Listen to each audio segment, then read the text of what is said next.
Sir ஒரு ரொம்ப இன்ட்ரெஸ்டாக வந்து ஒருத்தர் வந்து கேட்டிருக்கிறாரு. மேரேஜ் ஆகி 2 வருஷம் ஆகுது. இதுவரைக்கும் ஃபோட்டோகிராஃபர் வீடியோவே தரல. நான் முழு அமௌண்ட்டை வந்து பே பண்ணிட்டேன். இதை புகார் அளிக்க முடியுமா அப்படின்னு கேட்டிருக்கிறாரு சார்.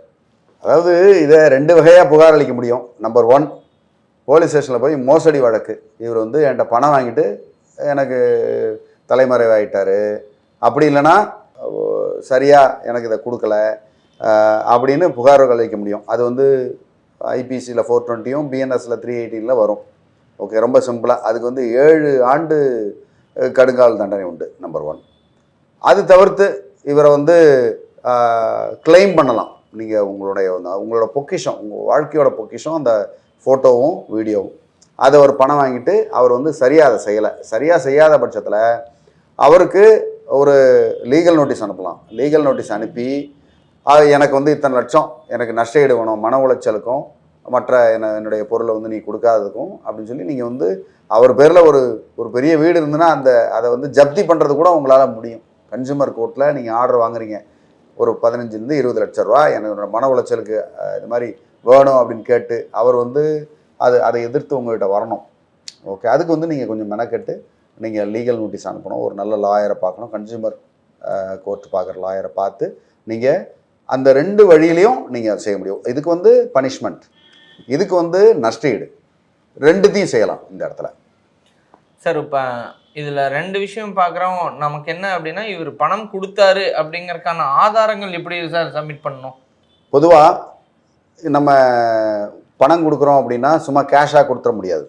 அதுக்கு வந்து பண பரிவர்த்தனை லைக் யூபிஐ அந்த மாதிரி பேமெண்ட் பண்ணணும், இல்லை ஆன்லைன் ட்ரான்ஸ்ஃபர் பண்ணணும். அதுக்குண்டான எல்லா பில்லையும் நீங்கள் கையில் வச்சுருக்கணும் எப்போதுமே. அதை நீங்கள் தூக்கி போட்டுற முடியாது. ஏன்னா அந்த வாயால் சொன்னேன், கேஷ் கொடுத்தேன் அப்படின்னா இதில் எதுவுமே செல்லுபடி ஆகாமல் போயிடும். அதனால் நீங்கள் வந்து அதுக்குண்டான டாக்குமெண்ட்டை வந்து கிளியராக எடுத்து வச்சுருக்கணும்.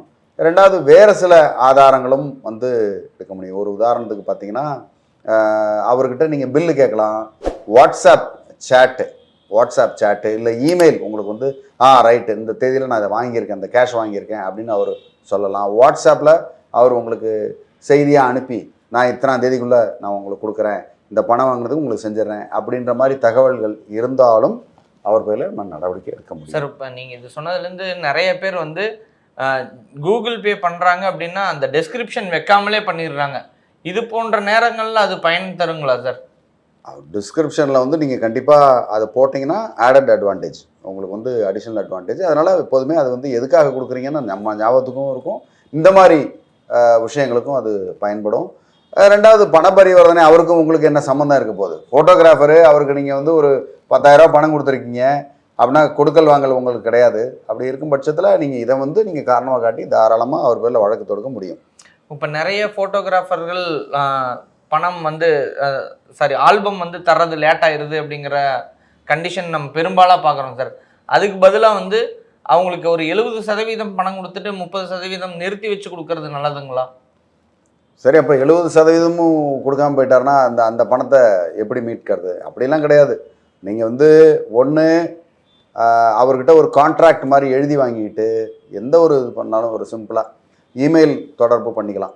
நான் உங்களுக்கு இமெயில் பண்ணிடுறேன் இதுன்னு சொல்லி அப்படின்னு சொல்லி இமெயில் நீங்கள் அனுப்பிச்சிங்கனாலே போதும். அதுக்கப்புறம் அவர் வந்து எடுத்து கொடுக்க வேண்டியது உங்களோட கடமை.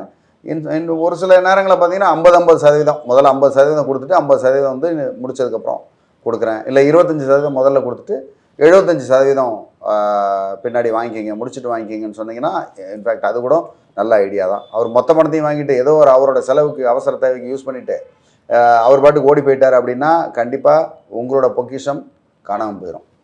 இதுக்கு இன்னொரு தீர்வாக வந்து இந்த மேரேஜ் கான்ட்ராக்டர்ஸ் இருக்கிறாங்களா சார், அவங்கள்ட்ட இந்த பொறுப்பு கொடுக்கறது சரியாக வருங்களா? மேரேஜ் கான்ட்ராக்ட்னு எல்லாத்தையுமே கான்ட்ராக்டை ஒரே இடத்துல நம்ம கொடுக்குறது வந்து சரியாக வராது. ஏன்னா ஒவ்வொரு ஆளும் ஒவ்வொரு விஷயத்தில் நிபுணத்துவமாக இருப்பாங்க. ஃபோட்டோகிராஃபர் வந்து அவருடைய துறையில் வந்து நிபுணராக இருப்பார். நீங்கள் போய் வேறு ஏதோ ஒரு மேரேஜ் கான்ட்ராக்டர்கிட்ட போய் கொடுத்து அவர் புதுசாக பழகிற ஆளை யாரோ வந்து சரி பழகட்டும்னு கொஞ்சம் விட்டுட்டாருன்னா அதுக்கப்புறம் உங்களோட ஃபோட்டோ வந்து ஏடாகுணமாக வந்துச்சுன்னா அப்போ பிரச்சனையாக. அதனால் அந்தந்த நிபுணர்கிட்ட கொடுக்குறது தான் என்ன கேட்டால் புத்திசாலித்தனம். மேலும் உங்களுக்கு வேறு ஏதாவது இது சம்பந்தமான தகவல்கள் இல்லை உங்களுக்கு பிரச்சனைகள் இதே மாதிரி சிமிலர் பிரச்சனை ஏதாவது இருந்ததுன்னா தாராளமாக கமெண்ட் பண்ணுங்கள். இல்லை எனக்கு பர்சனலாக வாட்ஸ்அப் பண்ணால் கூட உங்களுக்கு ஹெல்ப் பண்ண தயாராக இருக்கேன். நன்றி, வணக்கம்.